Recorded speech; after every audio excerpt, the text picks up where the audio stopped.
Bonjour à tous les amis, c'est One Piece Belgium, j'espère que vous allez bien. Moi j'ai eu une journée très fatigante, mais bon, on va combler ça avec ce magnifique chapitre qu'on a eu, le 869, Assiégé. Quel chapitre de malade placé sous le signe de l'action. Non mais franchement les amis, ce chapitre on se serait cru à Marineford. Franchement c'était un truc de dingue. Il y a eu de l'action, des doubles pages, des révélations on va dire de pouvoir, des costumes, Germa Double Six à la fin, un gros cliffhanger, Big Mom qui se réveille enfin, j'ai envie de dire, enfin. Mais bon, petit bémol on va dire. Mais bon, c'est un mal pour un bien. Semaine prochaine, pas de chapitre. Voilà, pas de chapitre la semaine prochaine. Mais le 870 ou le 870 pour mes amis belges, il va envoyer du lourd. Ça, c'est sûr et certain. Comme ce chapitre, il était juste magnifique. J'imagine que ça, en tome, la Tea Party en tome, ça risque d'être du très lourd. Parce qu'on ne devra pas attendre chaque semaine et tout ça. Même en animé, si quelqu'un reprend par exemple l'animé de One Piece à partir de la Tea Party, vous savez, où il ne doit pas attendre chaque semaine, il se fait carrément tous les épisodes, ça doit être du très lourd avec l'animation, les musiques, tout ça. Bref, je vais essayer d'un peu me calmer. Ce chapitre, qu'est-ce qui s'est passé? En gros, c'était la Tea Party, c'était la révélation des Germa Double Six avec leur Raid Suit. Et en fait, on avait déjà vu leur Raid Suit, c'était leur fameuse armure qu'on avait vue au tout début de l'arc de Whole Cake Island, notamment Yonji, Reiju, Ichiji, Niji. Ça, c'était franchement pas mal, j'ai trop aimé. Bon, comme tout le monde, ça m'a fait fortement rappeler aux Power Rangers. Go Go Power Rangers. Mais là, c'était pas Go Go Power Rangers, c'était Go Go Germa Double Six. Je sais, c'est très gênant, mais c'est pas grave. J'ai totalement kiffé. On a eu Ichiji qui a donné une grosse pêche à Perospero. Perospero qui, je pense, enfin, c'est pas moi qui ai découvert, il y a eu plein de... Ça s'est animé sur les forums et tout ça. Je pense qu'on a découvert qui est le père de Perospero. Je pense que c'est Streusen, tout simplement. Regardez, ils ont exactement presque la même tête, la même langue qui sort quand Perospero lèche sa sucette et quand Streusen lèche sa viande, tout ça, bref, on s'en fout. Ils ont le même rire, le fameux coucou, ils ont le même rire et enfin voilà, ils se ressemblent. Je pense que Streusen, c'est peut-être le premier mari de Big Mom, mais c'est pas grave. On a Niji qui a combattu Daifuku, non, Oven, on a Reiju qui a combattu Smoothie dans ce chapitre, elle a brillé par son capturage, on va dire, de Nami.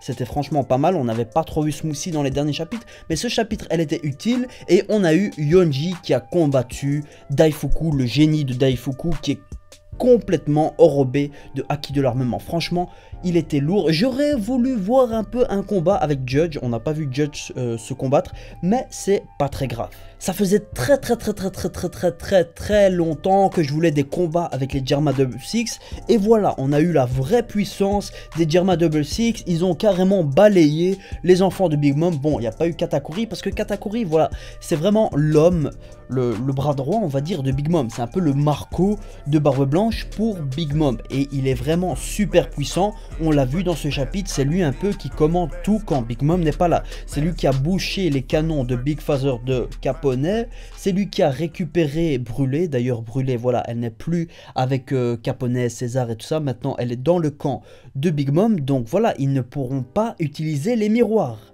Ça, c'est quelque chose, c'est dommage. Voilà comment les Mugiwara et toute l'Alliance vont s'échapper. On se le demande, vu que Brûlé n'est plus là, ils ne peuvent plus utiliser le pouvoir des miroirs. Ça, c'est un truc, je viens de m'en rendre compte, en fait, j'y avais pas pensé. Mais voilà comment ils vont faire pour s'échapper. J'ai une petite idée sur comment ils vont s'échapper, j'en parlerai bien après. Mais sinon, voilà, ce chapitre, je lui donne franchement 10 sur 10. C'était du très lourd. Voilà, Germa Double Six en force. On a vu enfin une mise en avant de la famille de Sanji. Par contre, Sanji, il a pas trop brillé dans ce chapitre. On le voit assez pensif. On a vu, ça je pense que c'est la première fois dans le manga, enfin je suis pas sûr.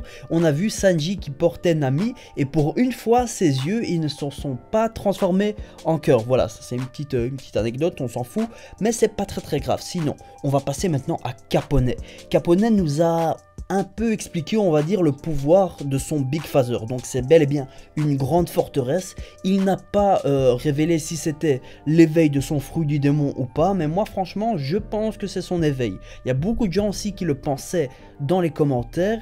Dites-moi quel est votre avis. Moi franchement je pense que c'est l'éveil de Capone, l'éveil du Shiro Nomi, le fruit du démon de la forteresse. Si cette forteresse est blessée, lui aussi il est blessé, comme on l'a vu à la fin de ce chapitre avec Big Mom. Big Mom qui s'est réveillée et qui a attaqué à main nue, même pas avec son fruit du démon, le Solu Nomi, non, elle a juste attaqué avec ses mains et Capone est carrément en sang dans la forteresse. Si la forteresse est complètement détruite, tous ceux qui sont dans Capone, dans sa forteresse, ils se retrouvent éjectés. Ça peut arriver, Franchement, moi je vois pas l'Alliance s'en tirer sans quelqu'un de très blessé ou sans un mort. Peut-être que ce sera Jinbei, je ne pense pas. Peut-être Pedro, vu qu'il ne lui reste plus beaucoup d'espérance de vie. Ou peut-être maintenant Capone, parce que Capone, il a bien morflé à la fin du chapitre. On voit vraiment qu'il est bel et bien en sang. Ce n'est que le début de la colère de Big Mom et c'est Capone qui s'est ramassé le premier coup, on va dire. Hâte de voir le prochain chapitre, qu'est-ce qui va se passer.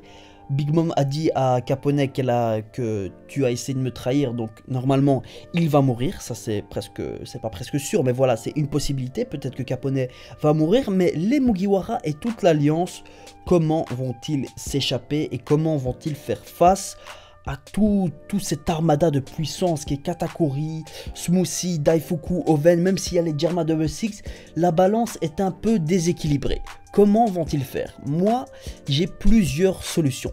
La première, et on l'a vu dans ce chapitre, et je pense pas que Oda a mis ça par hasard. On voit Dufeld, le fameux parrain de la mafia, de l'Underworld, qui veut ouvrir la Tamatebako, la fameuse boîte de l'île des hommes poissons, et cette boîte est en fait balancée à la mer, je pense, par les cris de Big Mom. Je ne pense pas que Oda ait montré ça au hasard.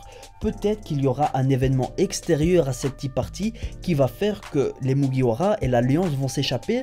Et je pense que ça va être la Tamatebako qui va tout simplement, vu qu'elle est tombée à la mer, peut-être qu'elle va s'ouvrir via un rocher ou un élément externe. C'est fort possible, mais je pense que ça va créer une grande explosion et qui va carrément détruire une partie de l'île de Whole Cake Island. Ça c'est fort probable, je vois pas pourquoi Oda nous aurait montré ça et ça fait longtemps qu'il nous parle de la Tamatebako.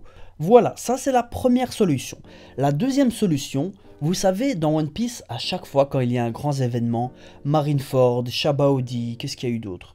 Marineford, Shabaudi, Punk Hazard, bref, plein d'événements, Dressrosa et tout ça. À chaque fois, il y a quelqu'un qui se ramène. À Shabaudi, c'était Rayleigh. À Marineford, c'était Chance. À Dressrosa, c'était Sabo. Bref, vous avez compris le schéma. One Piece fonctionne souvent en sorte de schéma, même si dans le Nouveau Monde c'est devenu un peu imprévisible, mais voilà, ils sont dans une île, ils sauvent la princesse, ou nanani nanana, il y a quelqu'un qui vient, etc. Donc voilà, peut-être que maintenant, dans l'arc de Whole Cake Island, il y a quelqu'un d'externe qui va venir. Maintenant, qui ça peut être? Faites vos jeux, peut-être que ça va être Shanks, mais bon, il est déjà apparu à Marineford. Peut-être que ça va être la marine, ça fait longtemps qu'on nous parle de la marine, mais elle n'est jamais vraiment apparue en tant que telle, mis à part à Dressrosa, mais bon, ça c'était un amiral, c'était Fujitora, Isho. Peut-être qu'on va voir Akainu, peut-être qu'on va voir, je sais pas, le fameux amiral Green Bull, Ryokogyu. Je ne sais pas, faites vos paris. Moi, je pense, je mets une grosse pièce, un gros billet de 100 € si vous voulez, sur la Tamatebako qui va exploser et qui va carrément détruire une partie de l'arc de Whole Cake Island. Et comme les Mugiwara et tous les pirates de Big Mom sont sur carrément le toit de l'île, peut-être que ça va tomber et ça va faire une sorte de grosse chute. Ça, c'est fort probable. Mais voilà, on ne sait pas. C'est ça que j'aime bien dans One Piece. On ne sait pas prédire le prochain chapitre. Qu'est-ce qui va se passer? C'est un truc de fou. Qui aurait prédit que dans ce chapitre-ci, les Germa Double Six allaient avoir leur armure? Bon, je l'avais dit, mais qui aurait prédit qu'ils seraient rentrés dans le Big Phaser et que Big Mom se serait réveillé et que Katakuri aurait pris brûlé? Voilà, c'est prévisible. Il y a des petites choses qui sont prévisibles, bien sûr, mais on ne peut pas prédire les grandes lignes de l'histoire. Vous voyez où je veux en venir? Comme par exemple, comment les Mugiwara vont s'échapper. Voilà, faites vos paris. Moi, j'ai kiffé complètement ce chapitre. Souvenez-vous, peut-être que Strussen est le premier mari de Big Mom et peut-être est le père de Perospero, parce que franchement, ces deux-là, ils se ressemblent presque comme deux gouttes d'eau. Franchement, Oda, pour cet arc, il n'est pas encore fini, mais on sent que c'est bel et bien la fin. Je te tire mon chapeau de paille si tu veux. Je sais que tu regarderas jamais cette vidéo, mais c'est pas grave, je parle à travers mes abonnés. Franchement, Oda, c'est un génie. Le type, il a introduit combien de personnages dans cet arc? Combien de fruits du démon? Katakuri, Brûlé, Smoothie, Daifuku, Oven, les Jirma Double Six, Ichiji, Niji, Pudding. Et d'ailleurs, Pudding, on ne l'a pas vu durant ce chapitre. Qu'est-ce qu'elle est en train de manigancer? Je ne sais pas, mais peut-être elle aussi, je l'ai oublié dans l'équation, on va dire. Peut-être que son rôle va être crucial pour la suite. Mais voilà, il a intégré tellement de personnages dans cet arc, je pense que ça avait été jamais fait, mis à part peut-être pour Dressrosa, mais je pense que les personnages de Whole Cake Island battent à plate couture au niveau nombre et au niveau aussi charisme. Personnellement, je préfère les Katakuri, les Smoothie, les Daifuku, les Ichiji plutôt que les, enfin voilà, que je veux pas dire Bartholomew Cavendish, mais voilà, vous voyez où je veux en venir. Mais voilà, cet arc il est magnifique, hâte de le finir parce que au début je n'aimais pas trop avec la Seducing Woods, avec Brûlé, etc. Mais franchement maintenant je l'apprécie et chaque semaine j'attends avec impatience le chapitre de One Piece. Ça doit être sûrement comme ça pour vous aussi.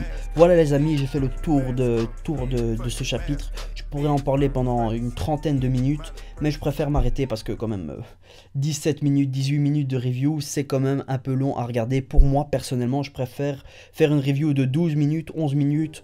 Vous regardez, je traîne les grands points, on va dire les grandes lignes du chapitre, et après vous débattez dans les commentaires avec moi ou avec d'autres personnes. Voilà, c'est magnifique, c'est YouTube, c'est ma chaîne YouTube, c'est One Piece Belgium. Toujours pas d'intro, mais je ne sais pas ce que le type fait. J'essaie de le contacter sur Twitter, mais il ne me répond pas.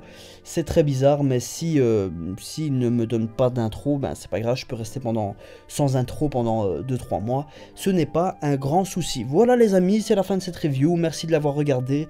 Hâte d'être dans 2 semaines pour le chapitre 870, 870. Je dirais toujours ça au début de mes reviews pour les futurs chapitres, voilà. N'hésitez pas à liker la vidéo, à la commenter. Désolé, je suis un peu speed dans cette vidéo parce que je suis très fatigué les amis. Je reviens d'un grand rendez-vous chez Mercedes. Voilà, comme ça vous savez tout. Ce n'est pas pour moi, ne vous inquiétez pas. Voilà les amis, c'est la fin de cette review. N'hésitez pas à commenter, à liker, à vous abonner. On se dit à la semaine prochaine. Shtake.